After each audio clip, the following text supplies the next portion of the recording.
শব্দকল্পে আপনাদের সকলকে স্বাগত। আজ আপনারা শুনবেন শ্রী প্রেমেন্দ্র মিত্র রচিত একটি পরাশর কাহিনী, প্রেমের ত্রিকোণে পরাশর। আজকের গল্পের মূল চরিত্রে রয়েছে কৃত্তিবাস, মানসী দেবী, আদিত্য প্রতাপ, মহিধর প্রধান এবং পরাশর। শুরু হচ্ছে শ্রী প্রেমেন্দ্র মিত্রের লেখা পরাশর কাহিনী, প্রেমের ত্রিকোণে পরাশর।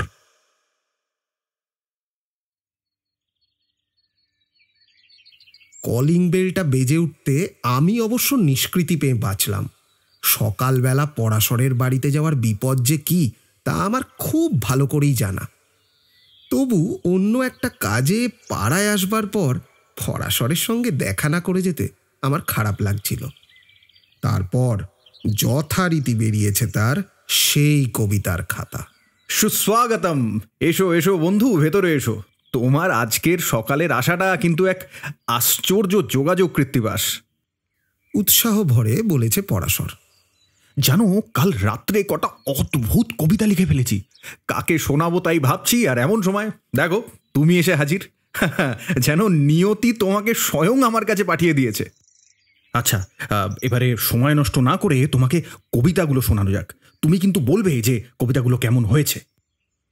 মনে মনে নিয়তির মুন্ডুপাত করে খাতাটির দিকে চেয়ে সভয় কবিতার সংখ্যা ও তার দৈর্ঘ্য অনুমান করবার চেষ্টা করলাম।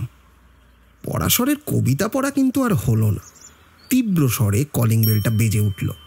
পরাশরের মুখের চেহারাটা তখন দেখবার মতন ছিল। আমি তখন আশায় আশঙ্কায় দোদুল্যমান। পরাশর কবিতা পড়া কি সত্যিই থামাবে, না এই উপদ্রব এড়াতে কলিং বেল উপেক্ষা করে নিয়ে যাবে অন্য কোনো ঘরে? শেষ পর্যন্ত পরাশর কিন্তু তা করল না। বিরক্ত মুখে নিজেই উঠে গিয়ে বাইরের দরজা খুলে যাকে সঙ্গে করে নিয়ে এলো তাকে দেখে আমি কিন্তু রীতিমতো অবাক হয়ে গেলাম। তার নামটা আমি ইচ্ছে করে গোপন করছি। তবু আমার এই কাহিনী শেষ পর্যন্ত শোনবার ধৈর্য যাদের থাকবে তারা কেউ কেউ হয়তো তাকে চিনতেও পারেন। ধরা যাক তার নাম মানসী দেবী। যৌবনের প্রায় সীমান্তে এসে পৌঁছলেও পোশাকে প্রসাধনে মানসী দেবী আসলে বয়সটাকে ভালো রকমই চাপা দিয়ে রেখেছেন। একেবারে 18-19 মনে না হোক, 25 থেকে 30-এর কোঠায় তাকে অনায়াসে ফেলা যায়। মানসী দেবীর সঙ্গে সাক্ষাৎ পরিচয় না থাকলেও আমি তাকে চিনি। আমার কাগজে বার কয়েক তার ছবিও আমি ছেপেছি। সে অবশ্য প্রায় বছর 7 আগেকার কথা হবে। শৌখিন রঙ্গমঞ্চে প্রথম সগৌরবে দেখা দিয়ে মানসী দেবী তখন ছায়াছবির জগৎ জয় করবার উপক্রম করছেন। তার সম্বন্ধে ছবির জগতে তখন বেশ আলোচনা শুরু হয়েছে। বাংলা ছবিতে তখন নায়িকার দুর্ভিক্ষ। মানসী দেবী সেদিক দিয়ে যে একটা বড় অভাব পূর্ণ করবেন সকলেই তা মনে করেছে। কিন্তু সে প্রত্যাশা একেবারেই পূর্ণ হয়নি। হঠাৎ মানসী দেবী শুধু চিত্রশিল্প থেকেই নয়, রঙ্গমঞ্চ থেকেও সরে দাঁড়িয়েছিলেন। চিত্র নাট্যজগৎ সত্যিই বিস্ময় বিমূঢ় হয়েছিল তাতে। সাংবাদিকেরা এ রহস্যের মূল খোঁজবার চেষ্টা করেনি এমনটা নয়, তবে বিশেষ কিছু তারা সন্ধান করে পায়নি।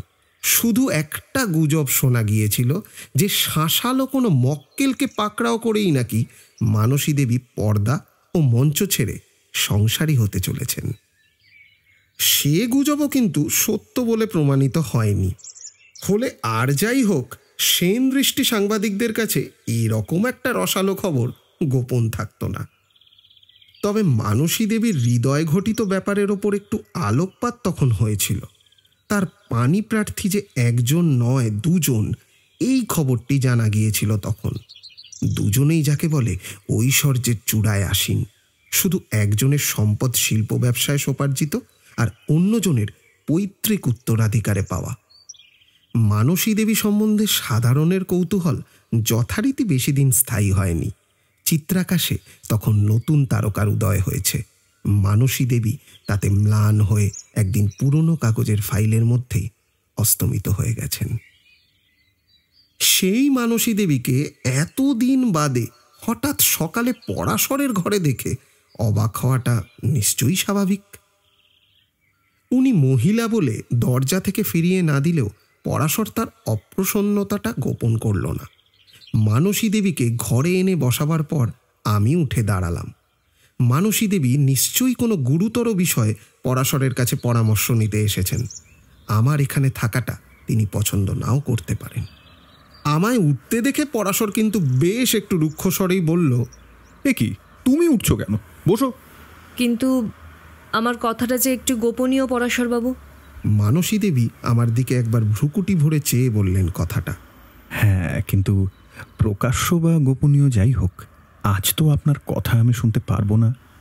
পরাশর শক্ত কথাগুলো এবার শুধু গলাটা একটু মোলায়েম করে বিনীত ভঙ্গিতে বলল, আপনি না জেনে একেবারে বাড়ির দরজায় এসেছেন, তাই ঘরে এনে বসিয়েই কথাটা আমি আপনাকে জানাচ্ছি। আগে থাকতে ঠিক করা না থাকলে আমি বাড়িতে কারোর সাথে দেখা করি না। দেখা করেন না তার মানে আপনার সাহায্য বা পরামর্শ চাইতে আসতে হলে আগে থেকে অ্যাপয়েন্টমেন্ট করতে হবে। মানসী দেবীর মুখে কেমন একটু তিক্ত দুর্বোধ্য হাসি। পরাশর সেটা লক্ষ্য নিশ্চয়ই করলেও অগ্রাহ্য করেই বলল, হ্যাঁ, আপনি বরং কাল এই সময় আসবেন। আপনার যা বলবার আছে আমি নিশ্চয়ই শুনব। তখন আর আপনাকে শোনাবার মতো কিছু থাকবে না। যা শোনাবার পুলিশকেই শোনাতে হবে। মানসী দেবীর মধ্যে চিত্রতারকার উজ্জ্বল সম্ভাবনা দেখে কেন যে অনেকে উচ্ছ্বসিত হয়েছিল, এই কথাগুলো বলার ভঙ্গি আর গলার স্বরই তা আমার কাছে স্পষ্ট হয়ে উঠল। এইসব বিদ্রূপের সঙ্গে সে স্বরে ও ভঙ্গিতে এমন একটু বেদনা মেশানো, যা অভিনয় ফোটাতে পারলে অনেক নামকরা অভিনেত্রীও ধন্য হয়ে যেতেন বোধ হয়। ব্যাপারটা এখন কিন্তু অভিনয় নয় বলেই আমার মনে হলো।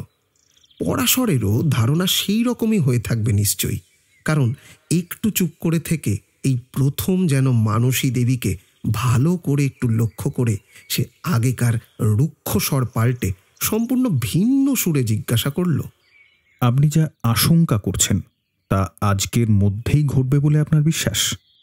হ্যাঁ, আমার দৃঢ় বিশ্বাস তাই, আর সেই কারণেই আপনার কাছে ছুটে এসেছি। মানসী দেবী গাঢ় গভীর স্বরে বললেন কথাটা। বুঝেছি। আপনার তাহলে ধারণা যে আদিত্য প্রতাপ আর মহীধরের মধ্যে আজই সাংঘাতিক কিছু একটা ঘটবে, কি তাই তো? চমকে উঠে মানসী দেবীর মতো আমিও হতভম্ব হয়ে পরাশরের দিকে তাকালাম। মানসী দেবী প্রথম কিছুটা আত্মস্থ হয়ে বিমূঢ়ভাবে জিজ্ঞাসা করলেন, আপনি এ কথাটা জানলেন কি করে? সে ব্যাখ্যা পরে হবে, এখন আসল বিষয়টাই আলোচনা হোক। আদিত্য প্রতাপ আজই ভয়ানক কিছু একটা করবে বলে আপনি ভাবছেন। ভয়ানক কিছু মানে তো মহীধর চৌধুরীকে খুন করবার চেষ্টা। পরাশরের গলায় কেমন যেন একটু অধৈর্য প্রকাশ পেল। মানসী দেবী হতভম্বের মতো একটু ঘাড়টা নাড়লেন। পরাশর আবার বলল, কিন্তু ছোড়াছুরি নিয়ে খুন করবার কথা নিশ্চয়ই ভাবছেন না। মহীধরকে মারবার চেষ্টা করলে পিস্টল দিয়েই করবে। আদিত্য প্রতাপের পিস্টল আজ 7 দিন হলো চুরি গেছে, তা জানেন নিশ্চয়ই। আমি জানি পরাশরবাবু, কিন্তু বিশ্বাস করুন, এই চুরির খবর একেবারেই সত্য নয়। সত্য নয়? আপনি ঠিক জানেন? পরাশর তীক্ষ্ণ স্বরে জিজ্ঞাসা করল। একেবারে চাক্ষুষ প্রমাণ না পেলেও এটাই আমার অনুমান, আর এই অনুমান কেন ভুল নয় সেটাও আপনাকে বলছি। আসলে মানসী দেবীকে একরকম থামিয়ে দিয়েই কথার মাঝখানে পরাশর বলে উঠল, আচ্ছা, তা বলবার আগে আর একটা কথা জানান দেখি। আদিত্য ও মহীধরের তো গলায় গলায় ভাব, তাদের মধ্যে সম্প্রতি কোনো ঝগড়া হয়েছে কি? না, তবে বাইরের ঝগড়াই তো আর আসল ঝগড়া নয়। যেন খুব অনিচ্ছার সঙ্গেই স্বীকার করলেন মানসী দেবী। হ্যাঁ, তা একদিকে ঠিকই বলেছেন। ভেতরে ভেতরে ওরা পরস্পরের পরম শত্রু, আর তার কারণ হলেন আপনি। মানসী দেবী তার মাথাটা নিচু করলেন। পরাশর আবার বলতে শুরু করল, আজ প্রায় 5 বছর ধরে আপনাকে নিয়ে 2 বন্ধুর গোপন প্রতিদ্বন্দ্বিতা। আপনি তাতে ইন্ধন জুগিয়ে আসছেন, হয়তো উপভোগও করছেন আপনার জন্য দুজনের এই সুন্দর উপসুন্দের গোপন লড়াই। কি তাই তো মানসী দেবী? না না না পরাশরবাবু, আমি প্রাণপণে ওদের মধ্যে বোঝাপড়া করাবার চেষ্টা করেছি। ওদের মধ্যে এই গোপন শত্রুতার বিষ যাতে ভয়ঙ্কর কিছুতে না পৌঁছয়, তার জন্য নিজেকেই শাস্তি দিয়ে এই 7 বছর আমি আমার সত্যিকারের মনের কথা লুকিয়ে রেখেছি। ওদের দুজনের কাছ থেকেই। দুজনের কাউকেই বিয়ে করতে রাজি হইনি, কিন্তু তাতেও সর্বনাশ ঠেকাতে পারলাম না। মহিধর আদিত্যকে কম হিংসে করে না, তবু আদিত্যর মতো উন্মাদ সে নয়। আদিত্য কিছুদিন আগে আমার কাছে বিয়ের প্রতিশ্রুতি আদায় করতে এসেছিল। সে বলেছিল সে নাকি ধৈর্যের সীমা পার করে গেছে। তাকে বিয়ে করতে রাজি না হলে এবার নাকি সে সাংঘাতিক কিছু একটা করে ছাড়বে। আদিত্যকে শান্ত করবার অনেক চেষ্টা করেও বিফল হয়ে শেষ পর্যন্ত আমি বলতে বাধ্য হই যে তারা যেন দুই বন্ধু নিজেদের মধ্যে সত্যিকারের মিটমাট করে নেয়, না হলে আমি কাউকেই বিয়ে করতে প্রস্তুত নই। এ কথায় ক্ষিপ্ত হয়ে উঠে আদিত্য বলে যে দুজনের একজন না থাকলেই তো সমস্যা মিটে যাবে। মহিধর গোপনে সেই চেষ্টাই যে করছে তা সে জানে, কিন্তু মহিধরের ওপর টেক্কা দেবার ব্যবস্থা আদিত্য করেছে। মহিধরকে সে আগেই শেষ করে দেবে। আচ্ছা আচ্ছা মানসী দেবী, আমার কথা শুনুন। উত্তেজনা, রাগের মাথায় মানুষ এমন কত কি তো বলে থাকে। এই ব্যাপারটাকে এতটা গুরুত্ব দেওয়ার প্রয়োজন আছে কি? পরাশর তাচ্ছিল্যের সুরে মন্তব্য করল। না না, রাগের মাথার আস্ফালনে নয় পরাশরবাবু। ওই কথার দুদিন বাদেই আমরা তিনজন রাত্রে একটি হোটেলে ডিনার খেতে গেছিলাম। আমার মুখের বিস্ময়টুকু চোখে না পড়লেও কথার মাঝখানেই পরাশরের মুখের ব্যঙ্গের হাসিটা লক্ষ্য করে মানসী দেবী একটু থেমে বললেন, অমন বাঁকা হাসি হাসছেন কেন? দুই বন্ধুর শত্রুতা যে বাইরের নয় ভেতরের, সে তো আপনাকে আগেই বলেছি। এখনো তিনজনেই আমরা বেশিরভাগ সময় একসঙ্গেই থাকি। ভেতরের হিংসার টানেই ওরা দুজনে যেন পরস্পরকে ছেড়ে থাকতে পারে না। মানসী দেবী একটু থামতেই পরাশর আবার বলে উঠল, বাঁকা হাসি যদি আমার মুখে দেখেই থাকেন, সেটা আপনারা তিনজনে একসাথে ডিনারে গেছিলেন শুনে নয়, আপনি আমার কাছে সত্য গোপন করেছেন বলে। সত্য গোপন করেছি? আমার কথা পুরোটা না শুনে সত্য গোপন করেছি কিনা আপনি কি করে বুঝলেন? সত্যটাই তো বলতে যাচ্ছিলাম। তা ঠিক কি বলতে যাচ্ছিলেন? আদিত্য প্রতাপ সেই রাত্রেই তার রিভলভার চুরি যাওয়ার কথা প্রকাশ করে, এই তো? হ্যাঁ, আপনি ঠিকই অনুমান করেছেন, কিন্তু সেই সঙ্গে আরও কিছু বলার আছে। বলুন, আমি শুনছি। যেমন চুরির কথাটা যে তার বানানো, তা সেই রাত্রেই বুঝতে পারি। ডিনার থেকে ফেরবার সময় মহিধর প্রথমেই তার বাড়িতে নেমে যায়। তারপর মহিধরেরই গাড়ি নিয়ে আদিত্য আমায় বাসায় পৌঁছে দেবার সময় নীরব শ্রোতা হয়ে থাকা আর সম্ভব হলো না। মানসী দেবীকে একটু বাধা দিয়েই বললাম, মাপ করবেন, আমার এখানে থাকাটাই অন্যায়, তার ওপর একটু অনধিকার চর্চা করছি। গাড়িটা বললেন মহিধর প্রধানের, তাহলে আদিত্য প্রতাপ সেটা চালিয়ে আপনাকে পৌঁছে দিতে গেলেন কেন? এটা কি ওই বাইরের বন্ধুত্বেরই একটা নিদর্শন? কিছুটা তাই। মানসী দেবী যেন আমাকে খানিকটা উপেক্ষা করেই পরাশরকে কথাগুলো শোনালেন। আদিত্যের পেয়ারের গাড়িটা মহিধরের কারখানাতেই তখন ওভারহুইলিংয়ের জন্য ছিল। মহিধরের গাড়ি বলেই শেষ পর্যন্ত আমাকে পৌঁছে দেবার সুযোগ পাবে সে, এ ব্যবস্থা ঠাট্টা করে প্রতিবাদ করেছিল আদিত্য। মহিধর তখনই উদারভাবে গাড়িটা সে রাত্রের মতো আদিত্যকেই দিয়েছিল চালাতে। তাহলে আপনি বলতে চাইছেন যে যেমন আদিত্যর প্রতিবাদটা শুধু নির্দোষ ঠাট্টা ছিল না, তেমনি মহিধরের উদারতাটাও খাঁটি বন্ধুপ্রীতি নয়। মহিধরের মনের কথাটা আমি বলতে পারবো না, কিন্তু আদিত্যর প্রতিবাদটা যে নিছক হালকা ঠাট্টা নয় সে আমি তখনই বুঝেছিলাম। মহিধরকে নামিয়ে দেবার পরই তার আক্রোশ ফেটে বেরোয়। দাঁতে দাঁত চেপে সে আমায় বলে, মহিধর গাড়িটা আমায় আজ ছেড়ে দিয়ে তোমার কাছে উদার সেজেছে, কিন্তু ওর শয়তানি তুমি না বুঝতে চাও, আমার বুঝতে বাকি নেই। আমার পিস্তল যে ওই চুরি করিয়েছে সেটা কি আমি জানি না? আমি তাতে বাধা দিয়ে বলেছিলাম, তোমার পিস্তল যে চুরি গেছে তারই বা শিওরিটি কি? হয়তো ভুলে কোথাও রেখে দিয়েছ, এখন খুঁজে পাচ্ছ না, এমনও তো হতে পারে, তাই না? আদিত্য হঠাৎ রাস্তার ধারে গাড়িটা থামিয়ে আমার দিকে কেমন অদ্ভুতভাবে চেয়ে হেসে উঠে বলেছিল, তাই যদি হয় তাহলে তোমার সব সমস্যা মিটে গেছে যেন। তার গলার স্বরে ও বলার ধরনে ভয় পেয়ে আমি বলেছিলাম, তার মানে? তার মানে মহিধর আরও 3 দিন তোমার কাছে উদার মহৎ সেজে থাকবার সুযোগ পাবে, 3 দিন বাদেই ওর গ্যারেজ থেকে আমার গাড়ি মেরামত হয়ে বেরোবে। সেই গাড়ি নিয়েই আমি ওর সঙ্গে দেখা করতে যাব, গাড়ি মেরামতের খুঁত ধরে ঝগড়া করতে। 2 বন্ধুর মধ্যে ঝগড়া তুমুল হয়ে উঠবে, আর তারপর কি থেকে কি হয়ে যায় কেউ বলতে পারে কি? আদিত্য প্রায় স্বাভাবিক গলাতেই কথাগুলো বলেছিল, কিন্তু ভয়ে বুকের ভেতরটা তখন আমার হিম হয়ে গেছে। আমি তার হাত ধরেই মিনতি করে বলেছিলাম, এরকম সাংঘাতিক কথা মুখে উচ্চারণ তো দূরে থাক, সে যেন মনেও না ভাবে। কাজে না করে মনে মনে মজা হিসেবে ভাবতে তো দোষ নেই, তাই না? বলে সে যেভাবে হেসে উঠেছিল তাতে আমি শিউরে উঠেছিলাম ভেতরে ভেতরে। মহিধরকে শেষ পর্যন্ত এ কথা আমি না জানিয়ে পারিনি। মহিধর কিন্তু হেসেই উড়িয়ে দিয়েছিল ব্যাপারটা, বলেছিল, আরে আদিত্য তোমায় ঠাট্টা করে বোকা বানিয়েছে, তাও বুঝতে পারোনি? আমি কিন্তু সত্যিই তা বুঝিনি। আমার পেরাপিড়িতে মহিধর আদিত্যকে মেরামত করা গাড়ি ফেরত দেওয়ার ব্যাপারে একটা কৌশল করতে রাজি হয়েছে। গাড়িটা আদিত্যর বাড়ির বদলে গ্যারেজের ড্রাইভার যেন ভুল করে মহিধরের বাড়ির সামনেই রেখে যাবে। আমি মহিধরের বাড়িতে ওই সময় উপস্থিত থেকে আদিত্যকে ফোন করে সে কথা জানাবো, আর মহিধরের গাড়িটা পাঠিয়ে দেবো তাকে আনতে। গাড়ি কিরকম চালু হলো দেখবার জন্যে আমাকে নিয়ে একটু ঘুরে আসবার অনুরোধও জানাবো সেই সঙ্গে।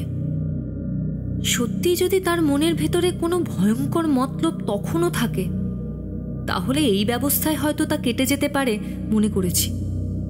মনে করলেও সম্পূর্ণ নিশ্চিন্ত হতে পারিনি। আমার সন্দেহ সম্পূর্ণ সত্য বা মিথ্যা 2 হতে পারে। সুতরাং পুলিশকে একথা জানানো যে যায় না তা বুঝতে পারছেন তো। তাই আপনার কাছে ছুটে এসেছি। আজ সেই গাড়ি ফেরত দেবার দিন। সকালেই গাড়ি দেবার কথা ছিল। আদিত্য কারখানায় কয়েকবার এর মধ্যে ফোন করে ফেলেছে। দেরি হবার নানা মিথ্যে কৈফিয়ত তাকে দেওয়া হয়েছে, কিন্তু আর তা চলবে না। আমি এখান থেকে মহিধরের বাড়িতেই যাচ্ছি। এখন বিপদ যদি সত্যি কিছু থাকে, আপনি তা ঠেকাতে পারেন না পরাশরবাবু? মানসী দেবী ক্লান্তভাবে থামলেন। আপনার কোনো সাহায্যই কি তাহলে আমি আর পাবো না? কাগজগুলো ঘাঁটা থামিয়ে নিয়ে পরাশর বেশ একটু তাচ্ছিল্যভাবেই বলল, দেখুন, সাহায্য করবার কিছু আছে বলে তো মনে হচ্ছে না। আর তাছাড়া সম্পূর্ণ সত্য না জানলে বাইরের কারোর পক্ষে ওভাবে সাহায্য করাটা কি সম্ভব? সম্পূর্ণ সত্য কি আমি আপনাকে জানাইনি? সমস্ত কথাই তো আপনাকে বললাম। মানসী দেবীর গলার স্বর এবার ব্যথিত হলেও অন্যায় অভিযোগের প্রতিবাদে একটু তীক্ষ্ণ। আপনি বলেছেন কি? একটু ভালো করে মনে করে দেখুন তো। মনে করবার কিছু নেই। আপনাকে অকপটে সব কথাই। একটা সামান্য কথা অবশ্য আপনাকে বলা হয়নি, কিন্তু সেটা যে বলবার মতো কথা তা আমার মাথাতেই আসেনি। তা কথাটা কি আমি জানতে পারি? পরাশর গম্ভীর মুখে জিজ্ঞাসা করল। সেদিন ডিনারের আগে আমরা একটা ইংরেজি ছবি দেখতে গেছিলাম। ছবিটা ঐতিহাসিক। তাতে এক জায়গায় একই নায়িকার 2 প্রণয়ীর একটি দ্বন্দ্বযুদ্ধের দৃশ্য আছে তলোয়ার নিয়ে। ডুয়েল শুরু হতেই আদিত্য হেসে উঠে বলেছিল, এ যুদ্ধ মানে তো খানিকটা তলোয়ারের খেলা দেখানো, নইলে কে জিতবে তা তো ঠিকই হয়ে আছে। এই যুদ্ধে কে জিতবে বলে মনে হয় তোমার আদিত্য? জিজ্ঞেস করেছিল মহিধর। তোমার কি মনে হয় তাই আগে বলো না। আদিত্যর গলাটা একটু রূঢ় লাগায় আমি সত্যি অবাক হয়েছিলাম। ভেতরে যাই থাক, বাইরে তো দুজনে তা এতটুকু প্রকাশ হতে দেয় না। আমি তাই আলোচনাটা চাপা দেবার জন্য ঠাট্টা সুরে বলেছিলাম, এই যে এটা কিন্তু সিনেমা হল, কথা বললে অন্য লোকের অসুবিধে হতে পারে। না না, এখন কারোর অসুবিধে হতে পারে না। তলোয়ারের খেলা তো শুধু চোখে দেখবার, শুনবার তো নয়। কই মহি, কে জিতবে বলে তোমার মনে হয় তা তো বললে না। বলতেই হবে আমাকে? হ্যাঁ হ্যাঁ বলো শিগগিরই, এই খেলা তো প্রায় শেষ হতে চলল। মেয়েটির ভালোবাসার যে অযোগ্য জিতবে সেই, কিন্তু মেয়েটিকে সে পাবে না। শান্ত স্বরে বলেছিল মহিধর। তলোয়ারের কেরামতিতে প্রতিদ্বন্দ্বীর বুকই ভেদ করা যায়, প্রেমিকার হৃদয়ের নাগাল পাওয়া যায় না।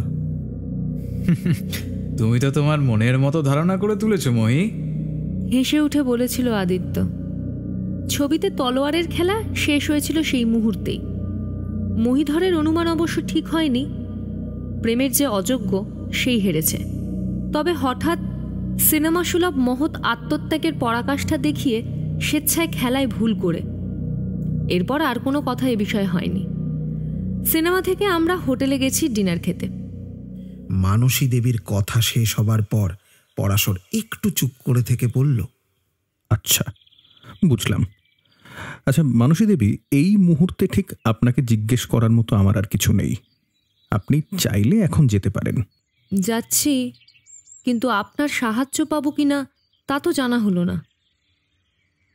হ্যাঁ, আমার সাধ্যের মধ্যে আমি যথাসম্ভব চেষ্টা করব। তবে আমার সে সাহায্য পেয়ে আপনি বিশেষ খুশি হবেন কিনা তা কিন্তু আমি জানি না। মানেটা যদিও বুঝতে পারলাম না, তবে তা বোঝবার জন্যে অপেক্ষা করবার সময় এখন নেই।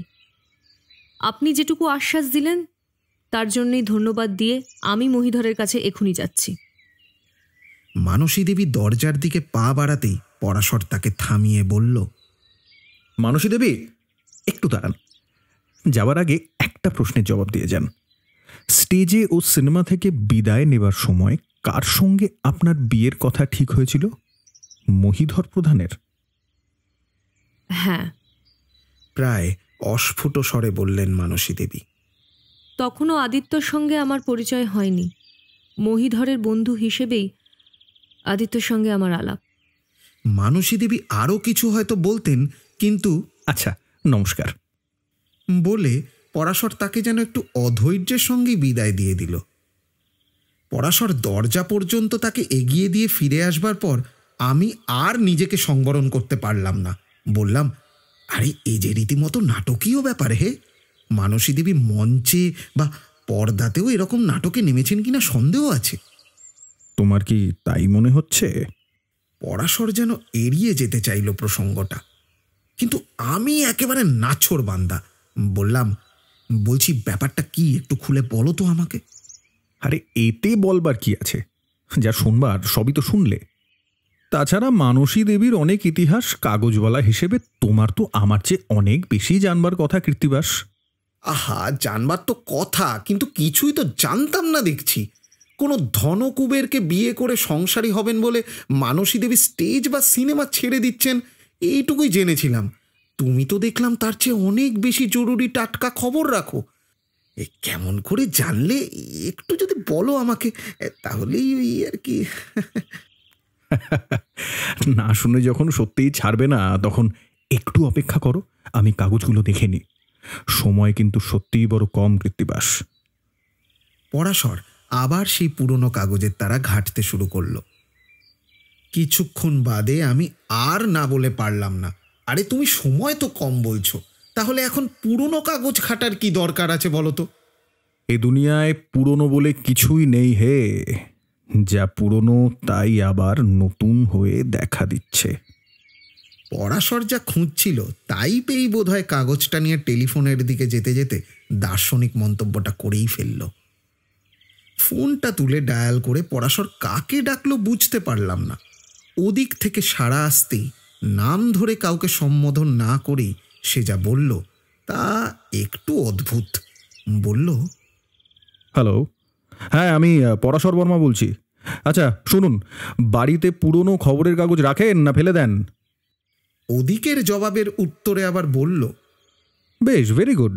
সব কাগজ 6 মাস পর্যন্ত রাখা থাকে, খুব ভালো কথা।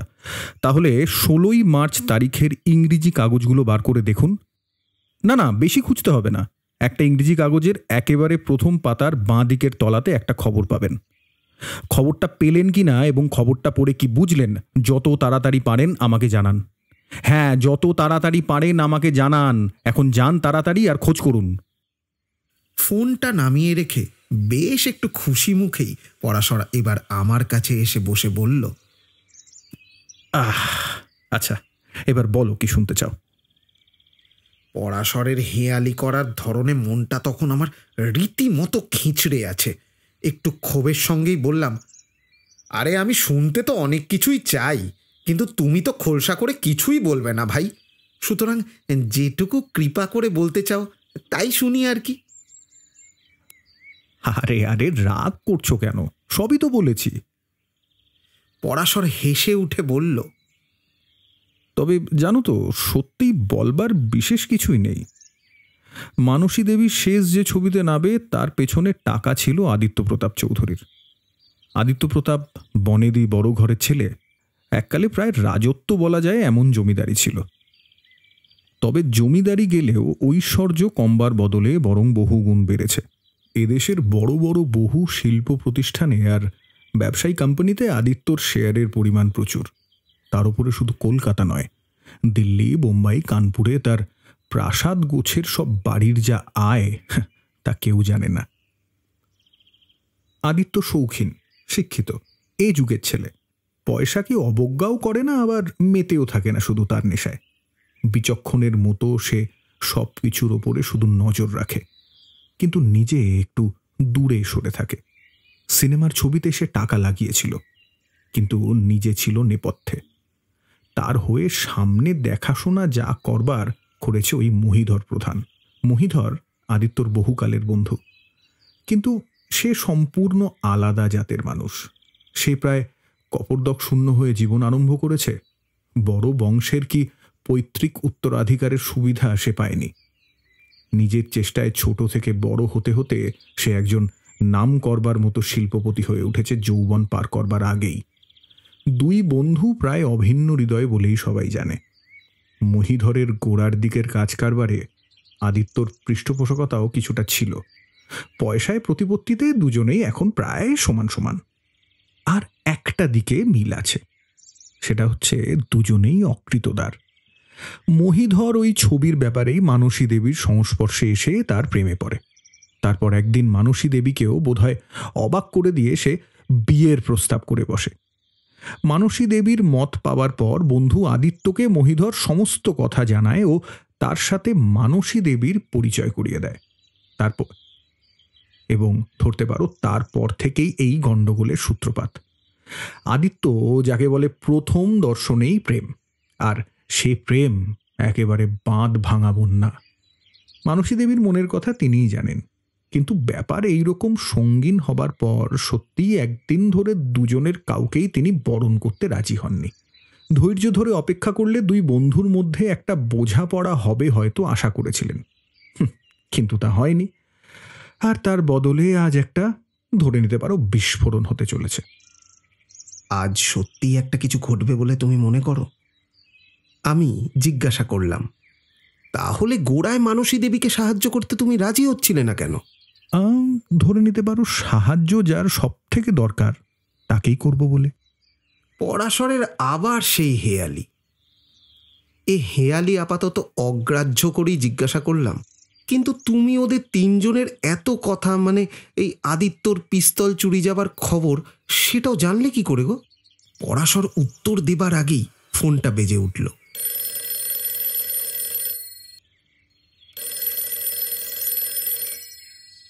পরাশর উঠে গিয়ে ফোন ধরে উৎফুল্ল হয়ে আলাপ শুরু করলো। হ্যালো, হ্যাঁ হ্যাঁ, আচ্ছা আচ্ছা, যাক, পেয়েছেন তাহলে। আচ্ছা, পড়েছেন? মানেটা বুঝেছেন কি? আচ্ছা, তো কি বুঝলেন একটু শুনি। ওদিকের জবাবটা শুনে পরাশর অত্যন্ত খুশি হলো যেন। সে বলল, হ্যাঁ হ্যাঁ, বাবা বাবা বা, চমৎকার। আপনার তো কারোর পরামর্শ দরকারই নেই মশাই, আপনার নিজের বুদ্ধি তো যথেষ্ট। তারপর ও পক্ষের কথা শুনে পরাশর যা বলল তাতে আমি একেবারে হতভম্ব হয়ে গেলাম। সে বলল, হ্যাঁ হ্যাঁ হ্যাঁ হ্যাঁ, মানে আরে আরে বাবা, আপনি ঠিকই ধরেছেন, খুনটা আর এড়ানো যাবে না। আরে না না, কোনোভাবেই যাবে না।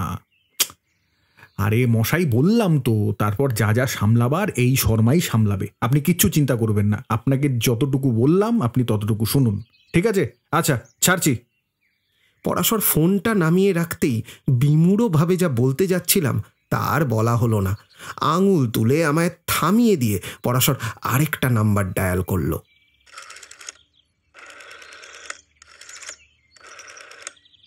সংযোগ হবার পর পরাশরের কথায় লালবাজারেরই কাউকে নিশ্চয়ই ফোনে ডেকেছে বলে মনে হলো। হ্যালো, হ্যাঁ, কে বলছেন? কে, লাহিড়ী? হ্যাঁ, হ্যালো, আমি বিপি বলছি। আচ্ছা শুনুন, খুব জরুরি কথা। আচ্ছা, খানিক বাদে একটা খুন হবে। হ্যাঁ, আরে হ্যাঁ, হবে হবে, খুনই হবে। আরে বাবা না, কোনো রকমভাবে ওইসব খুনোখুনি ঠেকানো যাবে না। আরে বাবা শুনুন না আমার কথাটা। আচ্ছা শুনুন শুনুন, যা হবার তা হয়ে যাক, তারপর যা যা করতে হবে সেটা আমি আপনাকে বলছি। করতে বিশেষ কিছু হবে না, মানে একটা পুলিশ ভ্যান আর একটা অ্যাম্বুলেন্স। আরে কথাটা বলতে দেবেন তো, তারপরে তো বলবো যে কোথায় পাঠাতে হবে। হ্যাঁ শুনুন, ভালো করে লিখে নিন। হ্যাঁ, নিউ আলিপুর শিল্পপতি মহীধর প্রধানের বাড়িতে। হ্যাঁ হ্যাঁ, মহীধর প্রধানের বাড়িতে। লালবাজারের হোমরা চোমরা যিনি ফোনটা ধরে থাকুন, পরাশরকে তিনি নিশ্চয়ই বিলক্ষণ চেনেন। নইলে পরাশরের এরকম বেয়ারা রসিকতা তিনি হয়তো বরদাস্ত করতেন না, অন্তত ফোনটা নামিয়ে দিতেন। পরাশরের পরের কথায় কিন্তু বোঝা গেল যে ওর এ রসিকতাটা তার পক্ষে একটু গুরুপাকি হয়ে গেছে। পরাশর বলল, আরে না না লাহিড়ী বাবু, রসিকতা নয়, রসিকতা নয়, একদমই রসিকতা নয়। আরে রসিকতা মনে করলে আর কি বুঝবেন, আর কি আমি আপনাকে বোঝাবো। আচ্ছা আচ্ছা আচ্ছা, আমি বুঝেছি, আমি এখনই লালবাজারে আসছি, আর আমি আপনাকে সাক্ষাৎ করে সমস্ত কিছু বুঝিয়ে দিচ্ছি, ঠিক আছে? আচ্ছা ঠিক আছে, আমি এক্ষুনি আসছি, আপনি থাকুন আপনার কেবিনে। আচ্ছা কৃত্তিবাস, আমায় এখনই একবার লালবাজারে যেতে হচ্ছে। আচ্ছা কিছু মনে করো না, ঠিক আছে, চলি। বলে যেভাবে পরাশর তারপর বেরিয়ে গেল, তাতে বেশ একটু ক্ষুণ্ণ হয়েই বাড়ি ফিরলাম। পরাশর নিছক বেয়ারা রসিকতা যে করেনি, পরের দিনই তার পরিচয় পাওয়া গেল। খবরের কাগজের বিবরণ অবশ্য অত্যন্ত অস্পষ্ট ও সংক্ষিপ্ত। ছোট ছোট অক্ষরে শোচনীয় দুর্ঘটনা শিরোনামা দিয়ে 3 পাতার একেবারে তলায় সামান্য একটু সংবাদ ছেপেছে, নামধাম কিছু না দিয়েই। লিখেছে, পুলিশের বিবরণে প্রকাশ, গতকল্য বেলা 12টায় কলিকাতার বিশিষ্ট একজন ধনী ব্যক্তি পিস্তলের গুলিতে আহত হইয়া মুমূর্ষু সংজ্ঞাহীন অবস্থায় হাসপাতালে স্থানান্তরিত হন। পুলিশ এ বিষয়ে অনুসন্ধান করিতেছে। আসল বিস্তারিত খবর আমি অবশ্য পরাশরের মারফতই পেলাম। সকালবেলায় তার ফোন এলো। হ্যালো, হ্যাঁ পরাশর বলছি, একবার আসতে পারো এখনই? না না, আমি বাড়িতেই তোমার জন্য অপেক্ষা করছি। গতকালের ব্যবহারের কথা মনে করে কড়া একটু কিছু বলতে চেয়েও আমি বলতে পারলাম না। পরাশরের অনুরোধ না মানা আমার পক্ষে খুব কঠিন, তার ওপর কৌতূহলও আছে আমার প্রচণ্ড। তাই যতখানি সম্ভব নিরুৎসুক গলায় তবু বললাম, তা কি জন্য যেতে বলছো শুনি? তোমার কবিতা শুনতে? আরে না না, আসলে তোমাকে নিয়ে একবার মহীধর প্রধানের বাড়ি যাব। আর আমি নিজেকে সামলাতে পারলাম না, উত্তেজিত হয়ে বললাম, তাহলে মহীধরই খুন হয়েছে বলো? হ্যাঁ, খবরের কাগজে অবশ্য নাম দেয়নি, তবু পড়েই আমার সন্দেহ হয়েছিল। তোমার সন্দেহ ভুল কৃত্তিবাস। গুলি খেয়ে হাসপাতালে গেছে আদিত্য প্রতাপ। মানে আদিত্য প্রতাপ? সবিস্ময়ে বলে উঠলাম, কে মারলো তাকে? মহীধর? না, মহীধর আদিত্যর ধারে কাছেও ছিল না। আদিত্য নিজের পিস্তলের গুলিতেই আহত হয়েছে। আত্মহত্যা বলেই তো মনে হচ্ছে, কিন্তু ফোনের বদলে এখানে এসে বিবরণটা শুনলে ভালো হতো না? পরাশরের ধমককে ফোন ছেড়ে তক্ষুনি তার বাড়ি রওনা হলাম। সেখান থেকে মহীধরের বাড়িতে যাওয়া কিন্তু আর হলো না। সবে বার হতে যাচ্ছি, এমন সময় প্রায় উন্মাদিনীর মতো মানসী দেবী এসে বাইরের ঘরে ঢুকলেন। কাল যাকে অত উদ্বেগ অস্থিরতার মধ্যেও চেহারা পোশাকের যথেষ্ট পরিচ্ছন্ন পরিপাটি দেখেছি, আজ তার মূর্তি একেবারে ভিন্ন। আলুথালু পোশাক, এলোমেলো অগোছালো চুল, মুখে চোখে একটা গভীর যন্ত্রণার ছাপ। সারা রাত না ঘুমিয়ে সে যেন রাস্তায় রাস্তায় ঘুরে বেরিয়েছে। উন্মাদিনীর বদলে আহত বাঘিনী বলাই বোধহয় উচিত ছিল। ঘরে ঢুকে যেন তারই মতো কাতর, তীব্র অথচ হিংস্র স্বরে পরাশরের বিরুদ্ধে অভিযোগ করলেন তিনি। কেন কেন আপনি মিথ্যে আশ্বাস দিয়েছিলেন? কেন বলেছিলেন সাহায্য করবেন? সাহায্যের জন্য যথাসাধ্য আমি তো করেছি মানসী দেবী। শান্ত অথচ দৃঢ় স্বরে বলল পরাশর। মহীধরকে তো আদিত্য স্পর্শ পর্যন্ত করতে পারেনি। না, তা পারেননি, কিন্তু আদিত্যর এই অবস্থা হবে তাও তো আমি চাইনি। চেয়েছিলাম বলুন। কেন কেন আপনি তাকে বাঁচাতে পারলেন না বলুন? কেন? আপনার এই দুর্বলতার কথা তখন তো এতটুকু বুঝতে দেননি মানসী দেবী। না, তা দেইনি। তাকেও পর্যন্ত কোনোদিনও বুঝতে দিইনি। কিন্তু তার বোঝা উচিত ছিল, উচিত ছিল।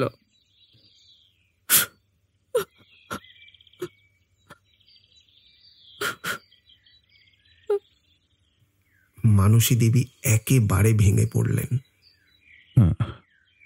বুঝলে এমন করে আত্মহত্যা আদিত্য বোধহয় করতো না। পরাশরের গলায় যেন এবার একটু বিষণ্ণ ভর্ৎসনার সুর। কিন্তু আত্মহত্যা করবারই বা তার কি কারণ ছিল? সে তো এরকম মানুষই নয়। মানসী দেবী যেন নিজেকেই জিজ্ঞাসা করলেন, তাহলে আপনি কি কিছু সন্দেহ করেন? না না, কেমন করে সন্দেহ করব? আমি যে নিজের চোখে সব দেখেছি। কাউকে সন্দেহ করবার কোনো অবকাশ যে সেখানে নেই। কি দেখেছেন সেটা একবার আমায় বলবেন? পুলিশের কাছে সবই বলেছি, তবু আপনাকে আবার বলছি। আপনাকে ঠিক যেই রকমটা বলে গিয়েছিলাম ঠিক সেইভাবেই মহিধরের বাড়ি থেকে আদিত্যকে আমি গাড়িটা নিতে আসবার জন্যে ফোন করি। মহিধরের দোতলার ঘর থেকে গাড়িটা নিচের ড্রাইভওয়ের মধ্যে যেখানে রাখা ছিল সে জায়গাটা ভালো করে দেখা যায়। আমি ও মহিধর দুজনেই ওপর থেকে সেখানে লক্ষ্য রেখেছিলাম। ফোনের কিছুক্ষণ বাদেই আদিত্য তার পুরনো একটা গাড়িতে সেখানে আসে। তারপর ওপরে না উঠে নিজের গাড়িটা ড্রাইভওয়েতে দেখে সোজা তাতেই গিয়ে উঠে বসে। সে আমাদের সঙ্গে দেখা না করেই গাড়িটা নিয়ে চলে যাবে কিনা যখন ভাবছি, ঠিক তখনই গাড়ি থেকে পিস্তলের সেই ভয়ঙ্কর আওয়াজ শুনতে পাই। সেই সঙ্গে আদিত্যর আর্তনাদ।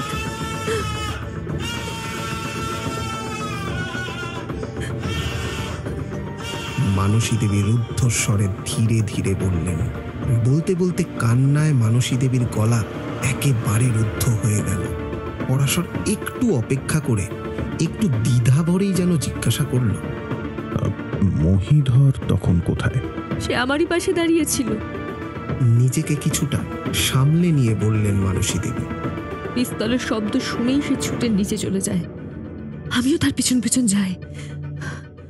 আমি গাড়ির কাছে পৌঁছতেই মহিধর গাড়ির স্টার্ট বন্ধ করে পাঁজা কোলা করে আদিত্যকে গাড়ি থেকে নামায়। আর সেই নামাবার সময় গাড়ির নিচে পড়ে থাকা রিভলভারটা তার চোখে পড়ে। সে রিভলভার আদিত্যর। আমি অবশ্য এসব কিছুই তখন খেয়াল করিনি। আদিত্য সেই রক্তমাখা।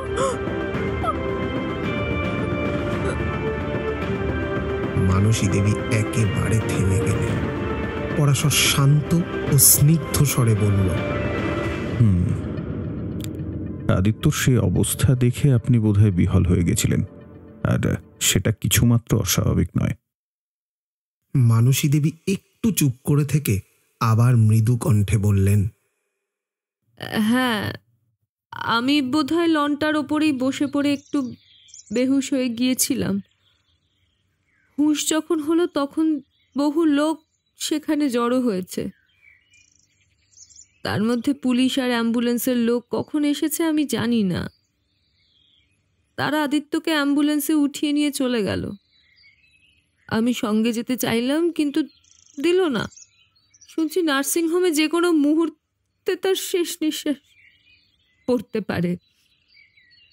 এতক্ষণ পড়েছে কিনা কে জানে।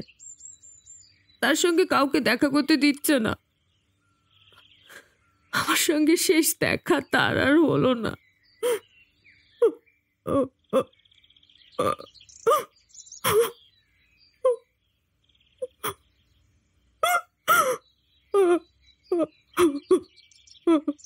মানসী দেবী ওনার দুই হাতের মধ্যে মুখ রেখে চাপা কান্নার বেগে কাঁপতে লাগলেন।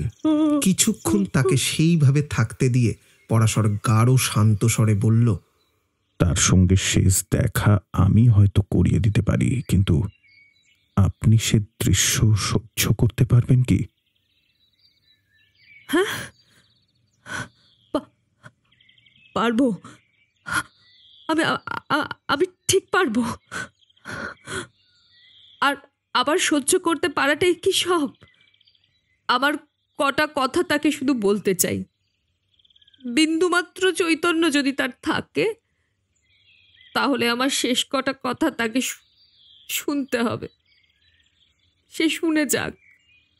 বেশ, চলুন তাহলে। তুমিও এসো কৃত্তিবাস।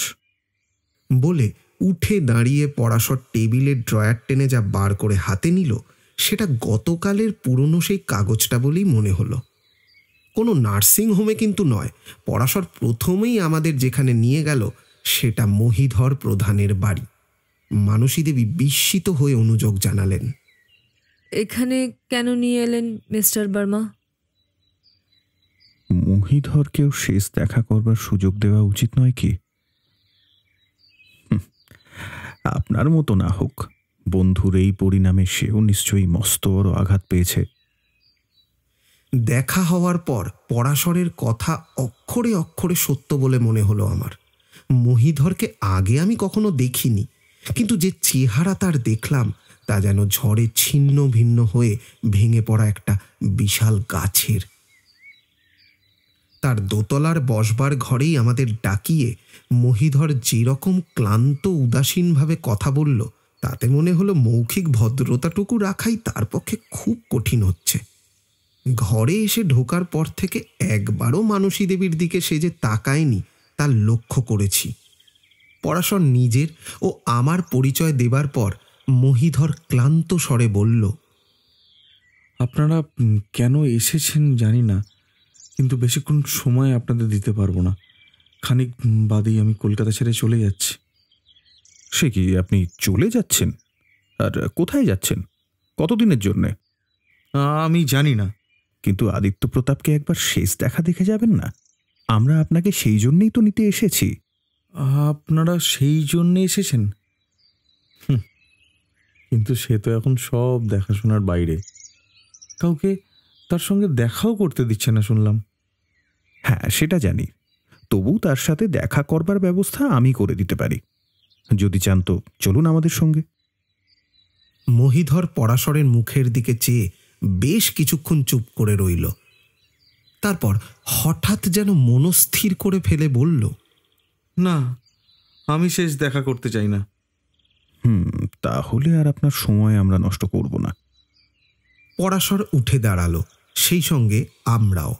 দরজার দিকে যেতে গিয়েও পরাশর কিন্তু হঠাৎ ফিরে দাঁড়িয়ে জিজ্ঞাসা করল, ও হ্যাঁ, একটা কথা শুধু আপনাকে জিজ্ঞাসা করছি।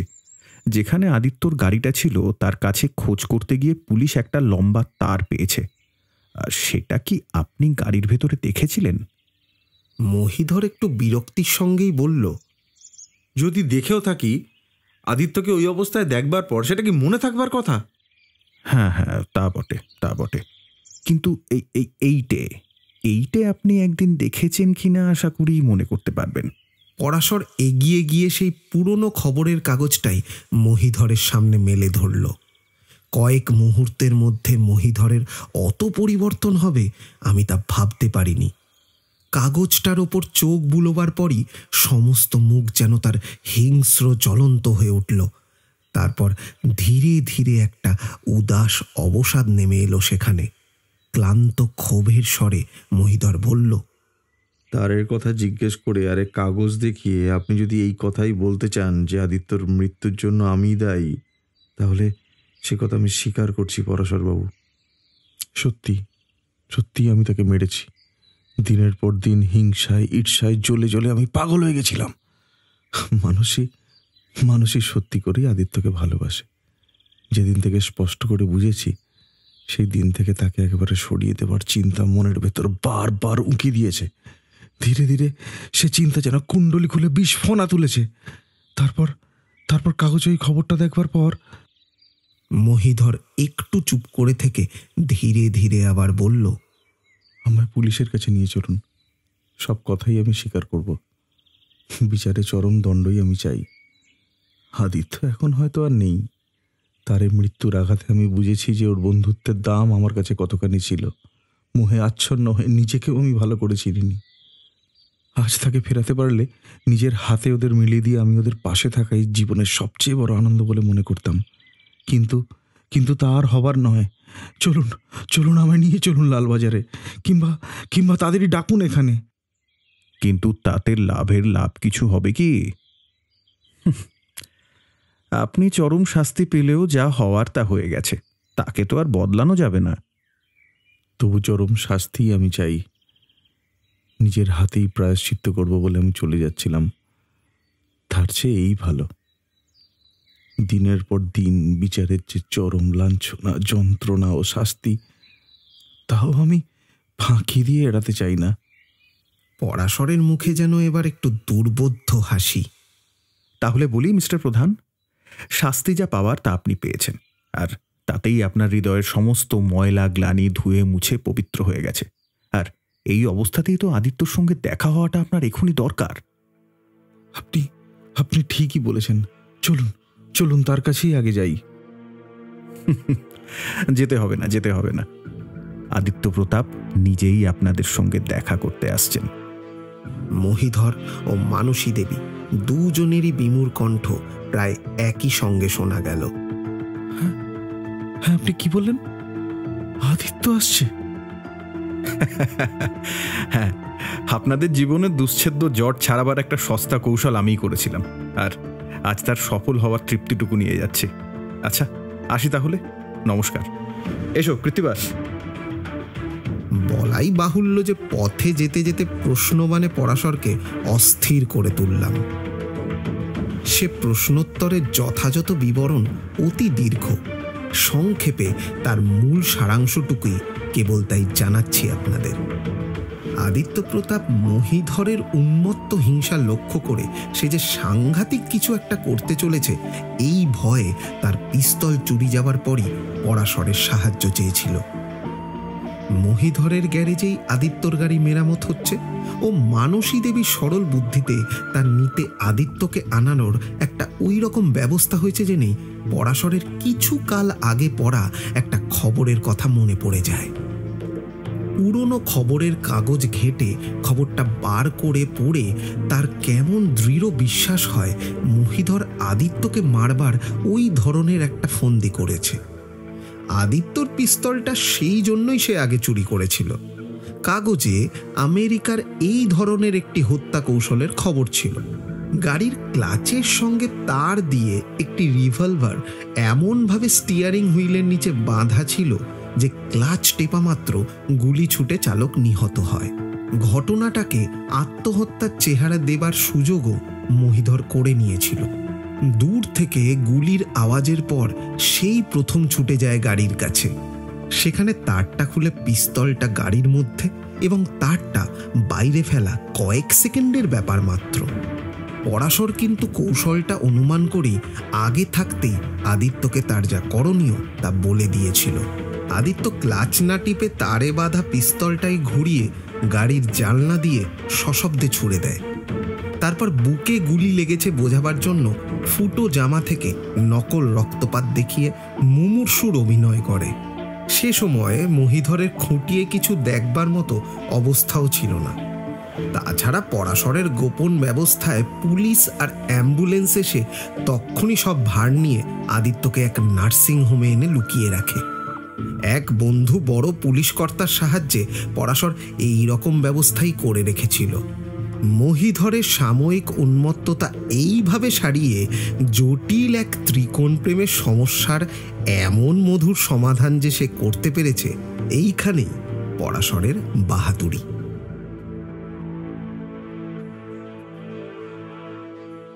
এতক্ষণ আপনারা শুনছিলেন শ্রী প্রেমেন্দ্র মিত্রর লেখা পরাশর কাহিনী প্রেমের ত্রিকোণে পরাশর।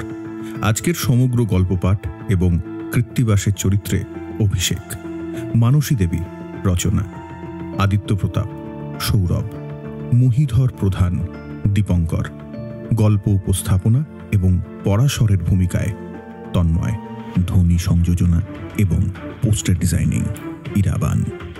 গল্পটি আপনাদের কেমন লাগলো তা আমাদেরকে কমেন্ট করে জানাতে ভুলবেন না। ভালো লাগলে অবশ্যই এই চ্যানেলটিকে সাবস্ক্রাইব করতে পারেন।